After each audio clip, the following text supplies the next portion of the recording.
ক্ষমতা ধরে রাখতে পদে পদে মানবাধিকার লঙ্ঘন করেছে ছাত্র জনতার অভ্যুত্থানে পালিয়ে যাওয়া শেখ হাসিনা নেতৃত্বাধীন আওয়ামী লীগ সরকার।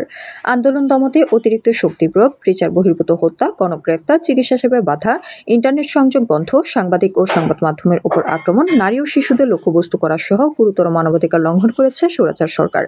এসব কাজে পুলিশ ও দলীয় বাহিনীর পাশাপাশি গোয়েন্দা সংস্থা ব্যবহার করা হয়েছে। সম্প্রতি জাতিসংঘের মানবাধিকার বিষয়ক হাই কমিশনারের দপ্তর এর তথ্য অনুসন্ধান প্রতিবেদনে এই চিত্র উঠে এসেছে।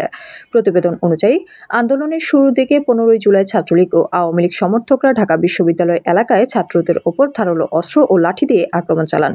এ সময় শিক্ষার্থীদের সহিংসতার হুমকি দেওয়া এবং মারধর করা হয়। পরে ঢাকা মেডিকেল কলেজে চিকিৎসাধীন আহত শিক্ষার্থীদের ওপর পুনরায় হামলা চালায় ছাত্রলীগ। এরপর থেকে 5 আগস্ট পর্যন্ত পুলিশ, র্যাব, বিজিবি ছাত্র জনতার ওপর অতিরিক্ত শক্তি প্রয়োগ করে।